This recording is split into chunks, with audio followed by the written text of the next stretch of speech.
도널드 트럼프 대통령이 연방의회 의사당에서 행한 국정연설에서 자신의 기존 정책을 그대로 밀고 가겠다는 의지를 밝혔습니다.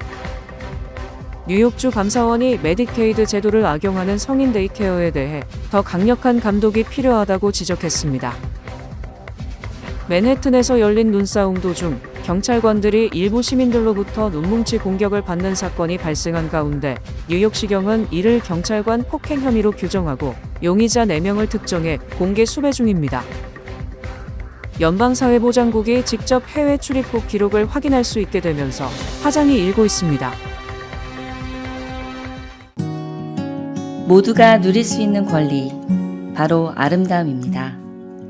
키스는 누구나 더 쉽고 당당하게 자신의 아름다움을 즐길 수 있는 세상을 꿈꿉니다. 키스는 우리 모두의 미래가 더 아름답게 빛날 수 있도록 최선을 다할 것입니다. 당신의 아름다움의 모든 순간, 키스가 함께합니다.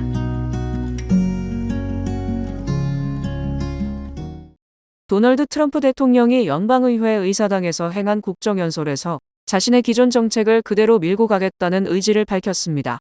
지난 24일 워싱턴 DC의 연방의회 의사당에서 1시간 48분간 진행된 트럼프 대통령의 연설은 자신의 국정기조인 미국 우선주의를 변함없이 추진하겠다는 선언으로 요약됩니다. First duty of the American government is to protect American citizens, not illegal aliens.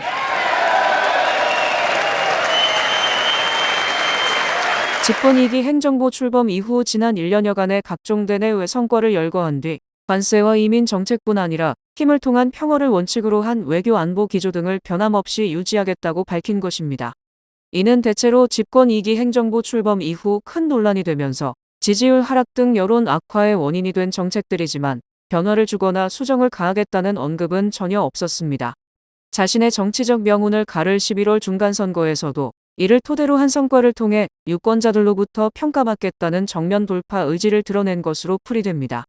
트럼프 대통령은 집권 2기 1년간 자신이 추진한 각종 정책으로 인해 미국이 부강해졌다고 강조하는 것으로 연설을 시작했습니다. Our nation is back, bigger, better, richer, and stronger than ever before. 전임 조 바이든 행정부로부터 정체된 경제, 최고 수준의 인플레이션, 무방비한 국경, 군대 및 경찰의 인력 부족, 만연한 범죄, 전 세계적인 전쟁 등으로 위기에 빠진 나라를 물려받았다면서 이를 1년 만에 되돌려 미국의 황금기를 맞았다고 주장했습니다. A short time ago, we were a dead country. Now we are the hottest country anywhere in the world. 트럼프 대통령은 우리나라가 역사상 최대의 놀라운 경제적 반전을 이룬 주된 이유 중 하나는 관세였다고 말했습니다. 다른 나라들이 수십 년간 미국을 착취해왔다는 기존 주장을 되풀이하면서 관세를 활용해 수천억 달러를 확보했고 이를 통해 경제적 국가안보 면에서 우리나라를 위해 훌륭한 합의를 했다고 했습니다. 자신이 국제비상경제권한법의 권한에 의해 부과했던 상호관세를 위법이라고 결론지은 대법원 판결을 매우 유감스럽다고 비판하면서도 사실상 대체 수단으로 관세 부과를 계속하겠다고 밝혔습니다. 도널드 트럼프 대통령은 집권 2기 국정연설의 첫머리를 극적인 표현으로 장식하며 한편의 쇼처럼 연출했습니다. 빨간 넥타이를 메고 성조기 배지를 착용한 트럼프 대통령은 이날 연방의회 의사당에 들어선 순간부터 쇼맨십을 발휘했습니다. 그는 약 6분에 걸쳐 참석자 한 명 한 명과 셀카를 찍거나 힘차게 악수하고 집게손가락으로 가리키며 아는 체를 하기도 했습니다. 트럼프 대통령이 4명의 대법관과 마주하면서 긴장감이 감돌았지만 그는 건조하게 상호관세 위법 의견을 결정한 존 로버츠 대법원장, 엘레나 케이건, 에이미 코니 베럿 대법관과 적법 소수 의견을 낸 브렛 캐버노 대법관 모두와 악수하고 지나갔습니다. 연설이 시작되고 약 10분 남짓한 시간이 흘렀을 때 트럼프 대통령은 기자들이 앉아있는 프레스석을 바라보며 어서 들어오라고 말하자 문이 열리고 지난 23일 폐막한 밀라노 코르티나 동계올림픽 남자하키 경기에서 숙적 캐나다를 누르고 금메달을 딴 미국 남자하키 팀이 목에 금메달을 걸고 입장했습니다. The men's gold medal Olympic hockey team. Come on in. 이들이 들어오자 워싱턴 DC 연방의사당에서 연설을 듣고 있던 공화당 의원뿐만 아니라 퉁명스러운 표정으로 앉아있던 민주당 의원까지 전부 일어나 밝은 표정으로 박수를 쳤습니다. 트럼프 대통령은 민주당 의원들을 향해 일어나는 걸 처음 본 것 같다고 했습니다. 이날 열린 합동연설에서 이 장면은 여야가 공감대를 형성한 사실상 처음이자 마지막 장면이었습니다. 트럼프 대통령이 경제정책과 강력한 국경 단속 정책 등을 거론하며 자신의 치적을 내세우는 동안 민주당 의원들은 자리에 앉아서 박수를 치지 않고 때로는 그를 향해 고함을 지르면서 맞받아쳤습니다. 뉴욕주 감사원이 메디케이드 제도를 악용하는 성인 데이케어에 대해 더 강력한 감독이 필요하다고 지적했습니다. 토마스 디나폴리 뉴욕주 감사원장은 지난 19일 주 감사원의 성인 데이케어 프로그램 감사 결과를 발표하고 주 보건국에 강력한 감독이 없다면 성인 데이케어 서비스에 의존하는 개인의 복지는 물론 납세자 세금이 낭비될 위험이 있다고 밝혔습니다. 또한 장기요양보험 네트워크와 계약이 해지된 기관들, 심지어 이전의 사기나 부정행위 때문에 해지된 곳들까지 계속 메디케이드 돈을 받고 있었다며 전체적으로 약 2억 8,500만 달러 규모의 의심스러운 지급 내역이 있었다고 발표했습니다. 성인 데이케어에서 서비스를 제공했다며 돈을 청구했지만 실제 서비스는 제공했다는 증거가 없는 경우도 많았습니다. 퀸즈 플러싱, 브루클린 코니아일랜드와 그레이브스엔드, 프리포트 등에 있는 기관에서 총 67만 달러 규모의 서비스 청구가 있었지만 이에 대한 증거는 전혀 없던 것으로 밝혀졌습니다. 메디케이드 돈을 받기 위해 성인 데이케어 기관 건물 규모보다 훨씬 많은 사람을 수용한 경우도 적발됐습니다. 법적으로 323명까지 수용 가능한 건물이지만 530명분의 서비스를 청구한 경우입니다.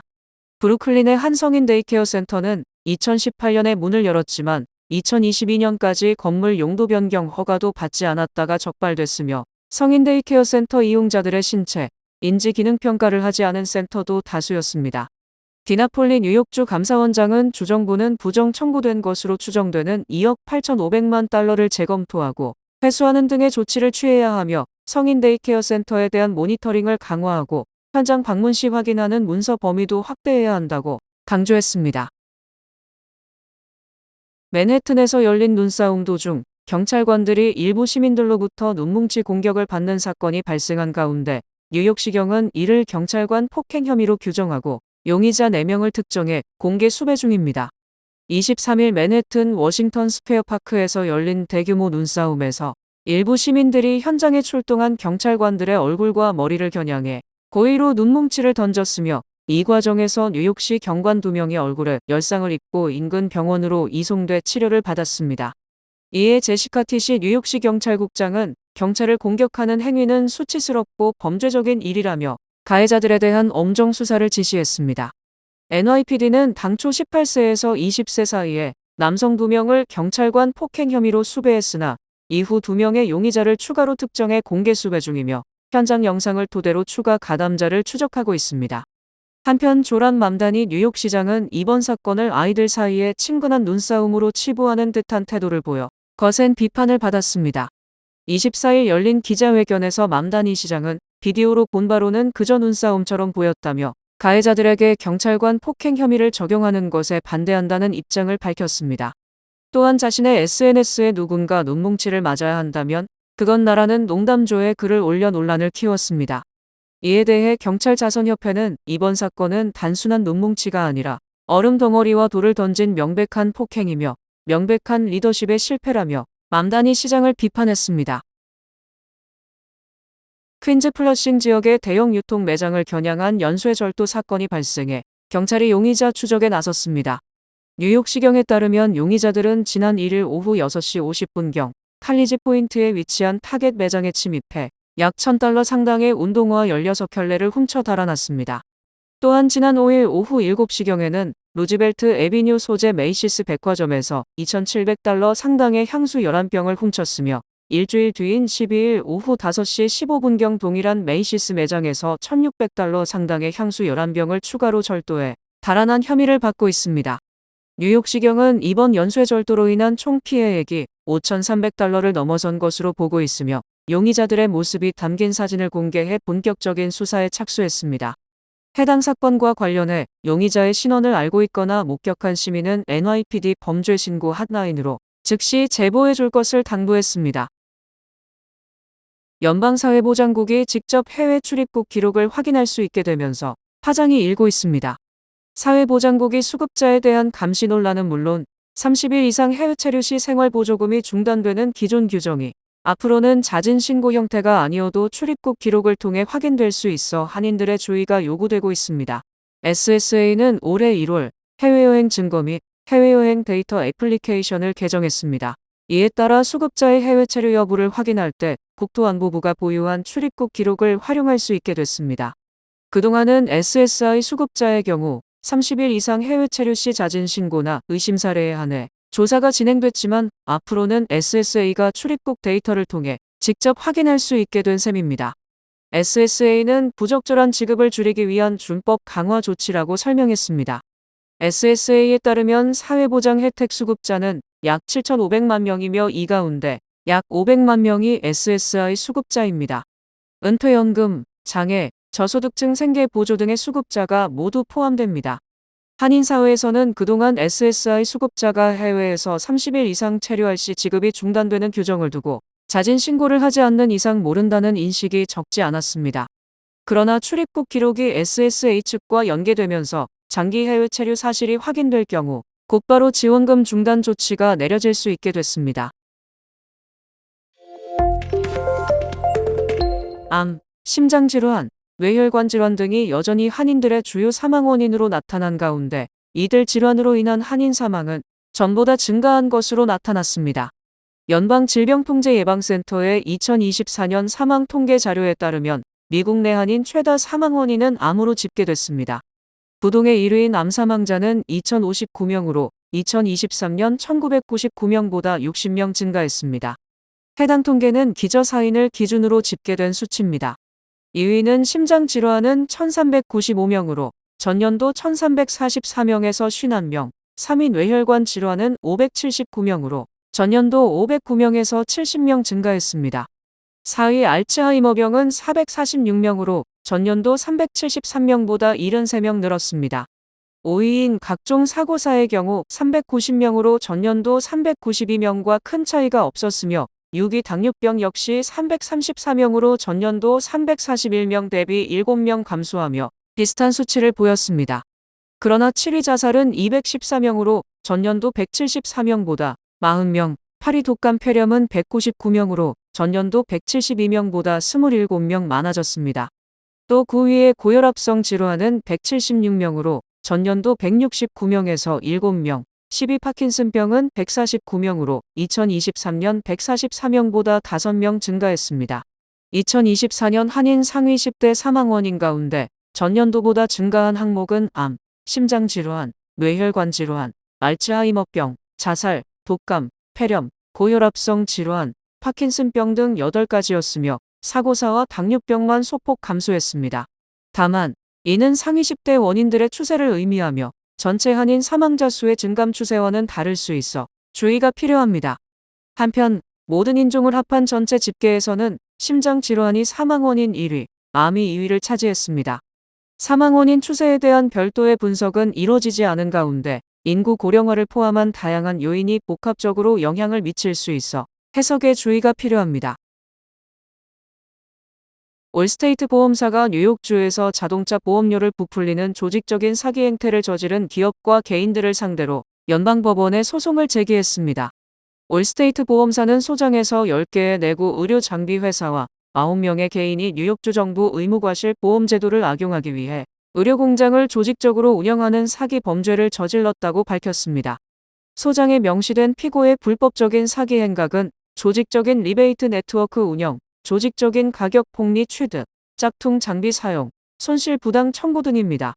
이번 소송에 대해 뉴욕 자동차보험공사 대변인은 이번 소송은 모든 뉴욕 운전자가 부담하는 사기세의 전형적인 사례라며 사기 조직이 무과실 책임 보험 제도를 악용하는 것은 매달 보험료를 내기 위해 고군분투하는 뉴욕 시민들의 주머니에서 직접 돈을 빼앗는 행위라고 강하게 비판했습니다. 트럼프 행정부가 이민 단속기관인 아이스 활동을 제한하는 행정명령을 둘러싸고 뉴저지 주정부를 상대로 소송을 제기했습니다. 연방법무부가 마이키 셰릴 뉴저지 주지사와 뉴저지주를 상대로 소송을 제기했습니다. 이번 소송은 셰릴 주지사가 지난 11일 서명한 행정명령 12호를 둘러싼 것입니다. 해당 행정명령은 이민세관 단속국이 단속작전을 준비하거나 실행하기 위해 주 정부 소유시설을 사용하는 것을 금지하는 내용을 담고 있습니다. 또 이 명령에는 주민들이 아이스 단속 과정과 관련된 영상을 제출할 수 있는 온라인 신고 포털을 구축하는 조항도 포함됐습니다. 법무부는 이 행정명령이 연방이민 단속 활동을 불법적으로 방해하고 있다고 주장했습니다. 펜본디 법무장관은 성명을 통해 주 정부는 불법 체류자 추방과 범죄자 체포를 위한 연방정부의 노력을 고의로 방해할 수 없다라고 밝히며 뉴저지의 이른바 피난처 정책은 용납되지 않을 것이라고 발표했습니다. 반면 셰릴 주지사는 해당 조치가 헌법상 주 정부 권한에 해당한다고 주장하고 있습니다. 행정명령에는 미국 헌법은 연방정부가 주정부를 강제로 동원해 연방법 집행을 돕게 하는 것을 금지하고 있다는 내용이 포함되어 있습니다. 이번 소송은 연방과 주정부 간 이민 정책 충돌이 심화되는 가운데 향후 법적 판단에 따라 다른 주에도 영향을 미칠 수 있어 주목됩니다. 뉴욕주와 전국 단위 여론조사에서 공통적으로 생활비 부담이 최대 현안으로 떠오른 가운데 특히 주거비와 의료비에 대한 유권자들의 우려가 깊어지고 있다는 분석입니다. 최근 뉴욕주 최대 기업단체인 뉴욕주 비즈니스 카운슬이 발표한 여론조사 결과에 따르면 뉴욕주 유권자의 32%가 생활비 부담을 가장 중요한 문제로 꼽았습니다. 경제 전반 이슈가 그 뒤를 이었으며 헬스케어, 범죄, 세금 등도 주요 현안으로 거론됐습니다. 연령별로는 35세 미만 젊은 층의 35%가 생활비 문제를 최우선 과제로 답했습니다. 도로별로는 브롱스와 브루클린에서 생활비 문제가 가장 심각한 현안으로 지적됐습니다. 생활비 세부 항목 중에서는 응답자의 40%가 주거비 부담이 가장 크다고 답했습니다. 특히 18에서 34세 청년층에서 주거비 압박이 압도적으로 높게 나타났습니다. 퀸즈에서는 44%가 주거비 부담이 심각하다고 응답했습니다. 이 밖에도 식료품비, 헬스케어 비용, 유틸리티 요금 순으로 가계 부담이 큰 것으로 조사됐습니다. 도널드 트럼프 행정부가 불법 이민 단속 차원에서 은행의 고객의 시민권 정보를 수집하도록 요구하는 행정명령 또는 기타 조처를 검토하고 있는 것으로 알려졌습니다. 월스트리트저널은 지난 24일 트럼프 행정부가 미국 내 불법으로 체류 중인 이민자 단속의 일환으로 은행의 고객의 시민권 정보를 수집하도록 하는 조처를 검토 중이라고 보도했습니다. 이 조처는 궁극적으로 은행들이 미국 내 계좌를 유지하길 원하는 신규 및 기존 고객 모두에게 여권 등 전례 없이 새로운 유형의 서류를 요구하도록 할 수 있습니다. 일부 관계자들은 이 행정명령에 대한 검토는 은행들을 불안하게 하고 있다고 전했습니다. 현재 은행들은 자금 세탁이나 범죄 단속을 위해 고객 확인 제도에 따라 고객으로부터 특정 정보를 요구해야 합니다. 하지만 이 제도에는 시민권 정보 수집은 명시적으로 포함되지 않으며 미국 비시민권자의 미국 내 계좌 개설을 금지하지도 않습니다. 백악관의 한 관계자는 재무부에서 해당 조처를 논의하고 있으며 아직 승인되지 않았다고 전했습니다. 다만 월스트리트저널은 트럼프 행정부는 일반적으로 트럼프 대통령이 직접 발표하기 전까지는 어떤 정책도 확정되지 않았다고 한다고 지적했습니다. 제이미슨 그리어 미국 무역대표부 대표가 일부 국가에 대한 관세율을 현재 10%에서 15% 이상으로 인상할 방침이라고 밝혔습니다. 그리어 대표는 25일 폭스뉴스 모닝스 위드 마리아 프로그램에 출연해 현재 10% 관세가 부과되고 있으며 일부 국가는 15%로 인상되고 다른 국가들은 그보다 더 높아질 수 있다고 말했습니다. 그러면서 이는 우리가 지금까지 봐온 관세 유형과 일치할 것으로 생각한다고 덧붙였습니다. 다만 구체적인 대상국은 언급하지 않았습니다. 하지만 그리어 대표의 이번 발언은 15% 관세가 모든 국가에 일괄적으로 적용되는 것이 아닐 수 있음을 시사합니다. 다만 트럼프 행정부 내에서 관세 정책의 방향이 수정됐는지 아니면 처음부터 차등 적용을 염두에 둔 것인지는 아직 명확하지 않습니다. 이날 인터뷰에서 그리어 대표는 무역법 301조에 근거한 불공정 무역 관행 조사가 과거 상호 관세를 대체하는 노력의 중심축이 될 것이라고 밝혔습니다. 이 조사는 과잉 생산 설비를 구축하거나 공급망에서 강제 노동을 사용하거나 미국 기술 기업을 차별하거나 농산물과 수산물 등의 보조금을 지급하는 국가들을 대상으로 합니다. 말띠해를 맞아 뱅크 오브 오프가 붉은 말의 행운을 드립니다. 지금 가까운 뱅크 오브 오프 지점에서 만나보세요.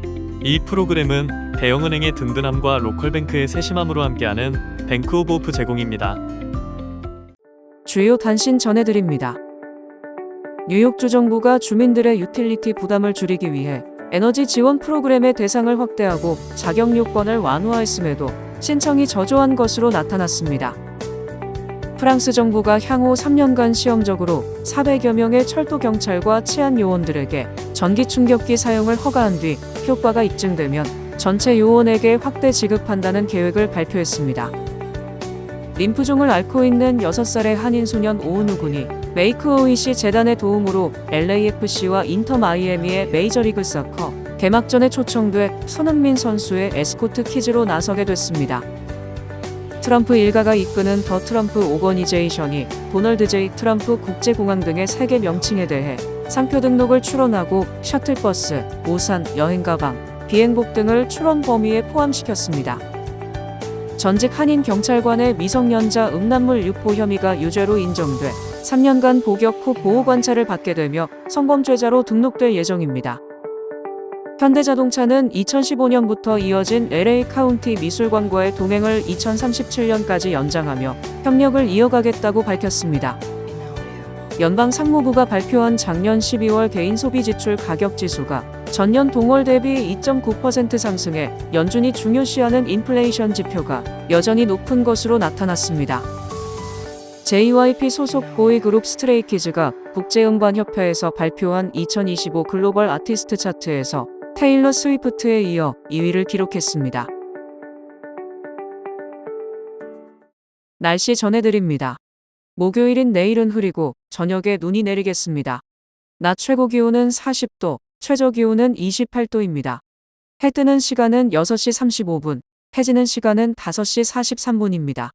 이상으로 주간 날씨와 세계 날씨 전해드립니다.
퀸즈 육성거구 연방의원회에 도전하는 척박을 위한 후원 행사에 여러분을 초대합니다.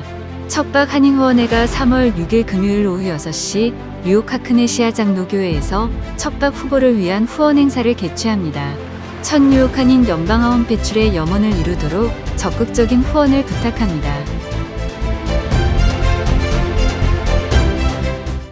2026년 강원영월군 미국 동부특판 행사가 2월 18일 수요일부터 3월 1일 일요일까지 뉴저지 한남체인에서 펼쳐집니다. 솜씨가 배추김치와 총각김치, 들깨가루, 맑은 쌀, 보리고추장, 한식된장, 쌀조청, 청결고춧가루, 찰옥수수, 청국장 등이 판매됩니다. 청정지역 강원도 영월의 특산품을 한자리에서 만나볼 수 있는 기회를 놓치지 마세요. 2월 28일 토요일 낮 12시 2026년 코리안 설날 퍼레이드가 블러싱 한복판에서 펼쳐집니다. 12시 30분 156가 H마트 앞에서 모여 바오로 정화상 천주교회까지 이어지는 신명나는 퍼레이드. 행진이 끝난 이후엔 따뜻한 도시락이 여러분을 기다립니다. 한국의 멋으로 오감이 즐거워지는 축제 2월 28일 토요일 12시 꼭 참여하세요. 이상으로 2월 25일 수요일 TKC 뉴스데스크 여기서 마치겠습니다. 시청해주신 여러분 고맙습니다.